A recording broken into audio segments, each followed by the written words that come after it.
And welcome back to the Hot Lap. We're talking what Donald Trump's victory now means for Formula One. Is it going to change? As we know, America is really important for F1 across the pond from the UK to my American cousins. 3 races. We have Miami, which Donald Trump actually attended.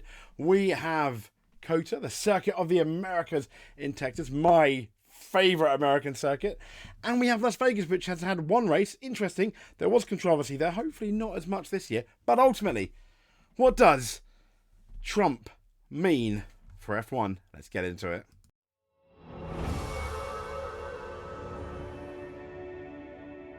So, I'm not commenting on whether, on my opinions on Trump winning, but I do want to talk about what Trump, bearing in mind it's in January next year, he's going to be officially the United States president. And here's Mohammed bin Salem. It shows you the importance of it. There with Donald Trump. This was back at Miami when he went into the McLaren pits. We'll be mentioning that about a tiny bit. And it goes, congratulations to the real Donald Trump on a hard-fought campaign.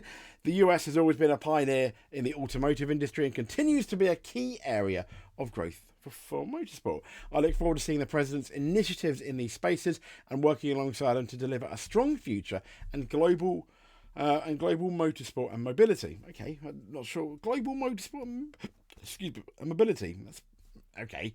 It was slightly controversial because straight away, here's Sportskeeda.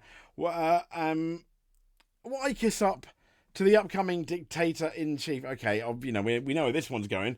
But F1 fans react to the FIA president congratulating Donald Trump for becoming the president of the USA. And it's the reaction here, which I think is, gross.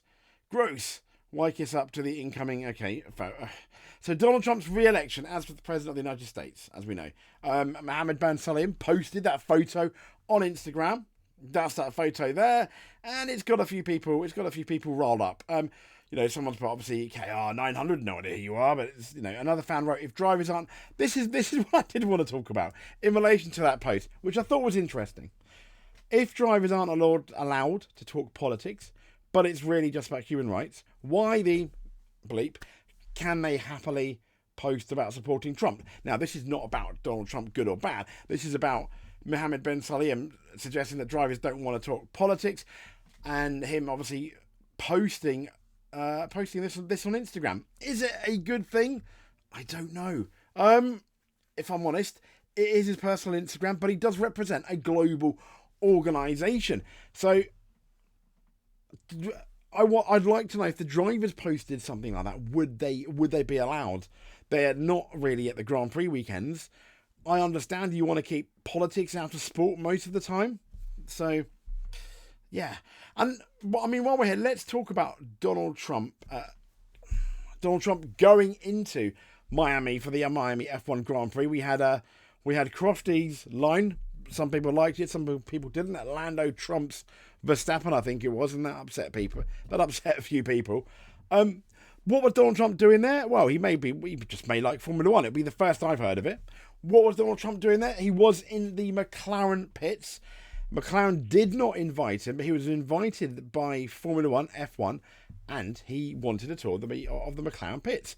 And Lando Norris won. Some people put 2 and 2 together. Some people said, "Oh no, that's tainted Norris's victory." But it was quite. It was a thing. He was there, and he made headlines there in Formula One, which I guess was good for the Donald.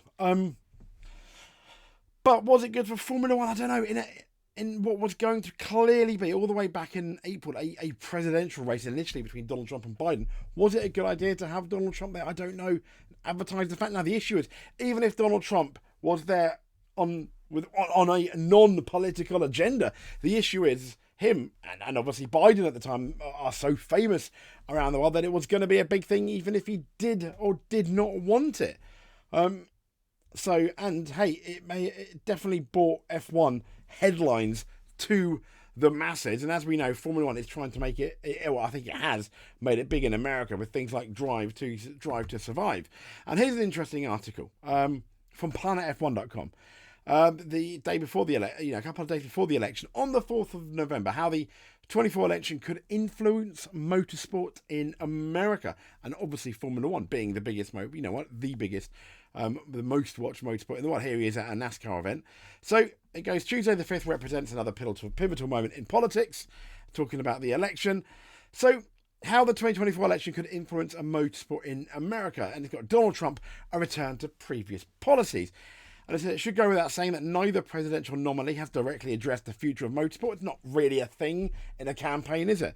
Or their policies for the future. But it goes, when it comes to the Republican nominee and, well, the now soon-to-be President Trump, we can expect a continuation of the policies he put into place. And he said that means higher tariffs on imported goods.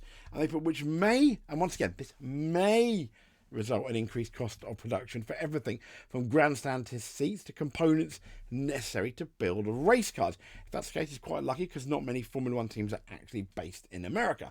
However, and yeah, okay, maybe on grandstand seats, but fair enough. I think people just go elsewhere to buy them. However, those tariffs may also add to the ongoing conflict at the border, particularly as American-based series like NASCAR begin to plan trips to Mexico City. That is national motorsport. NASCAR is ultimately a national motorsport.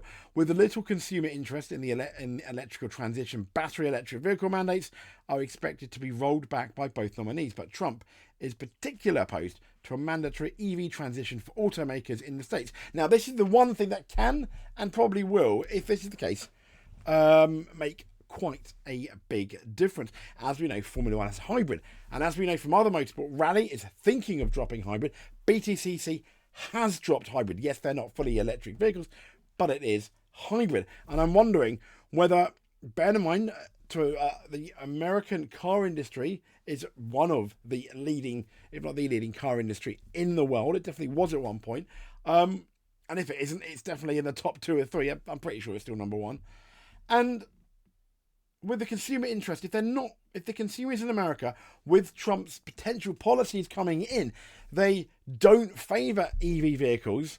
I'm not a massive fan of electronic vehicles. I like sustainable fuel, and I've been quite vocal on here. The reason why, I'll tell you the reason why, is if we can get sustainable fuel, biofuels, e-fuels, we have a mass market. We have the infrastructure, particularly in the UK, and I think America has a better infrastructure in parts for electric vehicles. Over in the UK here we don't, but it has the infrastructure because we've got petrol stations. There we go. And cars, nearly all cars that take petrol, for example, and maybe other fuels, can use those biofuels. There you go. And I think that's a good thing. And I think that's a good thing that the BTCC has done. So it'll be interesting. We've got these new rules for Formula One coming in 2026 with new hybrid power plants. Is that, I mean, the presidency lasts, I think for 4 years. But is that going to be the last time we see hybrids? I personally hope so. I'm not a massive fan of the hybrids. Give me I'm an old sweat at this point. Give me a V10 with that noise, with sustainable fuels. Yes, as far as I'm concerned, I would absolutely love that. So anyway, I think that could be what this is probably the one thing that's going to be the most significant thing if Trump obviously goes or continues to go down that route. And here we go. This is an article from The Independent. It's a UK newspaper on the 18th of October this year. How Donald Trump and Kamala Harris revealed F1's true value and it says for a sport. There we go. Let's zoom in, and oh god, these things are signing on these for adverts. Go away, Trustpilot. For a sport that struggled for the best part of 70 years to find a home across the Atlantic, Formula One's presence in the United States has reached, as I said, unprecedented heights this year. That's what we've been saying, and that's not just a nod at the 3 races, obviously Miami, Austin, and Las Vegas, nor the boom in popularity stateside, as that's a result of Liberty's Media's 2017 takeover, and thanks to Drive to Survive.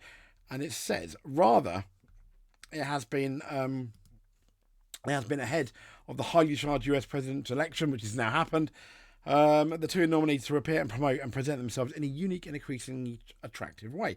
Not April, May, my apologies. In May, when Donald Trump attended the Miami Grand Prix, located around 60 miles from his Mar-a-Lago resort where he lives, Trump walked through the paddock surrounded by security personnel, was given a tour of the McLaren garage by Zach Brown. And at the end of the race, Lando claimed his first F1 win.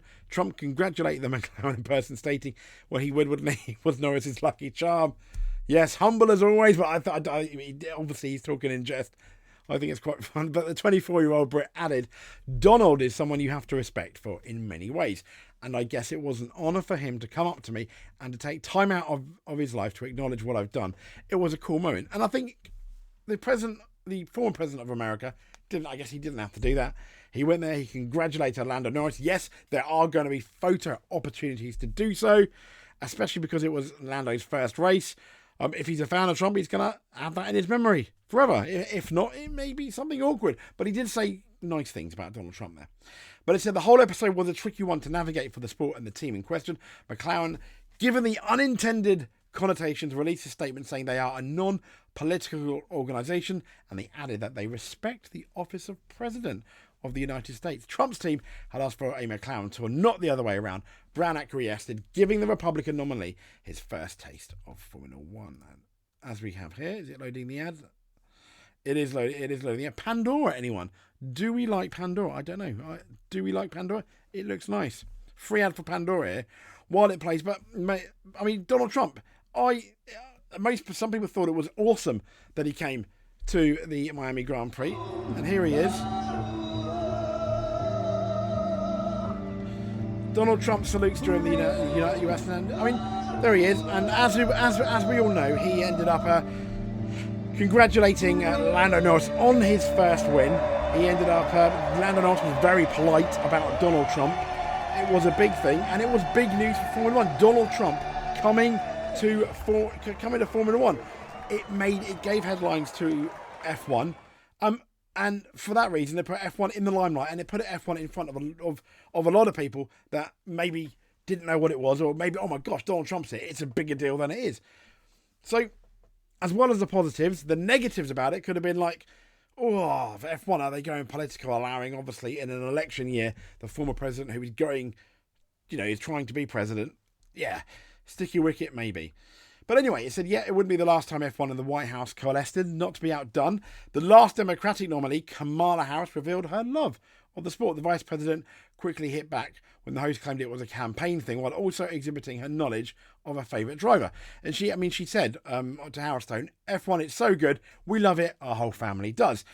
And she said she likes Lewis Hamilton. He's leaving Mercedes.